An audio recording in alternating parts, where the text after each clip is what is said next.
Hello guys, welcome back our channel Ammulu princess channel. Guys, ఇప్పుడైతే తమ్నేల్లో పెట్టిన ప్రకారం Acharya Nagarjuna university వాళ్ళకైతే థర్డ్ సెమ్ జరుగుతుంది. సో వాళ్ళకి సంబంధించి హెచ్ఆర్ స్పెషలైజేషన్ తీసుకున్న వాళ్ళకైతే ఈ పేపర్ అయితే యూస్ఫుల్గా ఉంటుంది హెచ్ఆర్ స్పెషలైజేషన్స్లో. సో ఆల్రెడీ నేను ప్రీవియస్ వీడియోలో అయితే నేను ఇంపార్టెంట్ క్వశ్చన్ పేపర్ అయితే పెట్టాను. So last year question paper అయితే పెట్టడం అయితే జరిగింది. ఇప్పుడైతే ఇంపార్టెంట్ క్వశ్చన్స్ అని షార్ట్ నోట్స్ నేను ఏదైతే ప్రిపేర్ అయ్యాను మీకు అయితే చెప్తాను. సో వీడియోని ఫస్ట్ నుంచి లాస్ట్ వరకు అయితే చూడండి, అక్కడ స్కిప్ చేయకండి. మీ ఫ్రెండ్స్కి అయితే ఖచ్చితంగా షేర్ చేయండి, ఓకేనా? మీరు షేర్ చేస్తే నేను అప్డేట్స్ ఇవ్వగలను. సో ఇప్పుడైతే వెళ్ళిపోదాము. సో నేనైతే టైం లేక వీడియో ఫొటోస్ అనేవి నేను సరిగ్గా క్రాప్ చేయడం అలా ఏం చేయలేదు. సో మీరు అర్థం చేసుకోండి, ఏమనుకోకండి. So industrial relations and labour laws. So unit 1 నుంచి అయితే 4 క్వశ్చన్స్ ఉన్నాయి నేను ప్రిపేర్ అయినవి. What is industrial relations and discuss objectives and importance. Second వచ్చి approaches to industrial relations. So third one వచ్చి elaborate the growth of trade union in India. So fourth వచ్చి functions of trade unions. Unit 2 నుంచి what are the concepts and objectives of prerequisites for collective bargaining. So sometimes నా writing నాకే అర్థం కాదేమో అలా ఉంది. So త్వరగా రాసేయడం వల్ల అలా జరిగింది. సిక్స్త్ వచ్చేసి process of collective bargaining. And unit 4 నుంచి అయితే industrial disputes act 1947, nature and scope of ID. Okay, next వచ్చి యూనిట్ 4 నుంచి the factors act 1948 in IR, emergency and objectives of labour laws. Unit 5 నుంచి అయితే the employees compensation act 1923, provident fund and miscellaneous provisional act 1952. So ఈ questions అయితే నేనైతే prepare అవ్వడం అయితే జరిగింది. సో నెక్స్ట్ థింగ్ వచ్చేసేసరికి ఇక్కడైతే చూసుకోండి, నేనైతే ఇలా ప్రిపేర్ చేసుకున్నాను. ఇండస్ట్రియల్ రిలేషన్స్కి అయితే బేసిక్గా నేను 2 డెఫినేషన్స్ అయితే రాస్తాను ప్రతి దానికి. సో 2 డెఫినేషన్స్ అయితే చూసుకొని యూనిట్ 1 నుంచి. అలాగే నేను స్టార్ మార్క్ పెట్టా కదా, objectives and importance of IR అయితే చాలా ఇంపార్టెంట్. ఇవన్నీ సైడ్ హెడ్డింగ్స్. ఈ సైడ్ హెడ్డింగ్స్ యూజ్ చేసుకొని లోపల ఏదో ఒకటి రాయండి. మీరు డ్యామ్ షూర్గా 99.9% అయితే నేను డ్యామ్ షూర్గా మీకు ఇస్తాను. మీరు పాస్ అయిపోతారు, ఓకేనా? ఇంపార్టెన్స్ ఆఫ్ ఐఆర్ ఇదంతా, ఓకేనా?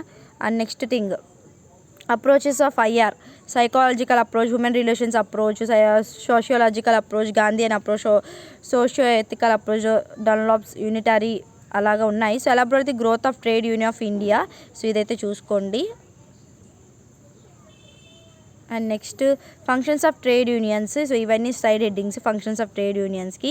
సో సమ్టైమ్స్ మీరు ట్రేడ్ యూనియన్ క్వశ్చన్ వచ్చింది అనుకో, మీకు ఏ సైడ్ హెడ్డింగ్ గుర్తు రాకపోతే functions of trade union side headings గుర్తుంటే ట్రేడ్ యూనియన్ కనపడినప్పుడు ఇది రాసేయండి, ప్రాబ్లం ఏం లేదు, ఓకేనా? సో సెకండ్ యూనిట్ నుంచి what are the concepts and objectives of collective bargaining. So చూసుకోండి, ఇక్కడ సిబి మీన్స్ షార్ట్కట్లో రాశాను, కలెక్టివ్ బార్గెనింగ్. సో ఇది. అండ్ నెక్స్ట్ వచ్చేసరికి prerequisites of collective bargaining. So legal framework ఇలా ఉంటాయి. సో ఇది చూసుకోండి. ప్రాసెస్ ఆఫ్ కలెక్టివ్ బార్గెనింగ్, ఇదంతా ప్రాసెస్ అనమాట. సో ప్రాసెస్ చూసుకోండి. నేను రాసింది మీకు నచ్చితే మీరు అది ప్రిపేర్ అవ్వండి, లేదు మా దగ్గర నోట్స్ ఉందంటే అది ప్రిపేర్ అవ్వండి, ప్రాబ్లం లేదు. సో కొంతమంది దగ్గర ఉండదు కాబట్టి నేను వాళ్ళ కోసం చెప్తున్నాను. అలాగే యూనిట్ 3 నుంచి nature and scope of industrial disputes. So ఇక్కడ చూసుకోండి. సో ఫస్ట్ అయితే నేచర్, తర్వాత scope. So the industrial disputes act 1947, ఇవైతే సైడ్ హెడ్డింగ్స్ 1947కి. అండ్ నెక్స్ట్ వచ్చి ఫ్యాక్టరీస్ యాక్ట్ 1948. సో ఇక్కడ వరకు అయితే నేను ప్రిపేర్ అయ్యాను. సో ఇంక మిగతా ఇంపార్టెంట్ క్వశ్చన్స్లో అంటే ఇంక మిగతా అన్నీ యాక్ట్స్ గురించే కాబట్టి ఏదో ఒకటి రాయండి. అందుకే నేను ఇంకా మిగతా క్వశ్చన్స్ అయితే రాయలేదు. సో మిగతా అవన్నీ యాక్ట్స్ గురించి 1947, 1948 ఇయర్లీ ఇలాంటి యాక్ట్స్ గురించే. సో ఉన్న క్వశ్చన్స్, థియరీ క్వశ్చన్స్ అన్నీ చెప్పాను. యాక్ట్స్ లేకుండా ఉన్న క్వశ్చన్స్ అని నేనైతే చెప్పడం అయితే జరిగింది. సో ఇది మీకు నా షార్ట్ నోట్స్ అయితే సో ఈ వీడియోలో నేను యాక్చువల్గా సిలబస్ కూడా యాడ్ చేయాల్సిందే, నేను మర్చిపోయాను సిలబస్ యాడ్ చేయడం. మీ దగ్గర సిలబస్ ఉంటుంది కాబట్టి ప్రాబ్లం లేదు. సో ఈ షార్ట్ నోట్స్ అయితే చూసుకొని మీకు ఎలా వీడియో అనిపించింది కింద కమెంట్ చేయండి. నా దగ్గర కొన్ని పేపర్స్ అయితే లేవు, మార్కెటింగ్ వాళ్ళకి సంబంధించినవి, ఫినాన్స్ వాళ్ళకి సంబంధించిన పేపర్స్ అయితే నా దగ్గర లేవు. నా దగ్గర ఉన్న హెచ్ఆర్, బిఏ వాళ్ళకి సంబంధించిన పేపర్స్ అయితే నా దగ్గర ఉన్నాయి. సో దయచేసి ఫినాన్స్ అండ్ మార్కెటింగ్ అయితే లేవు. సో ఇంపార్టెంట్ క్వశ్చన్స్ పెట్టాలి అంటే మీరు ఎవరైనా సరే నాకు సిలబస్ అనేవి షేర్ చేస్తే నా మెయిల్ ఐడికి JESSYAMMULU అమ్ములు 5@gmail.comకి మీ సిలబస్ అనేది షేర్ చేసి నేను ఇంపార్టెంట్ క్వశ్చన్స్ గ్యాదర్ చేసి మీకు చెప్పడం అయితే జరుగుతుంది.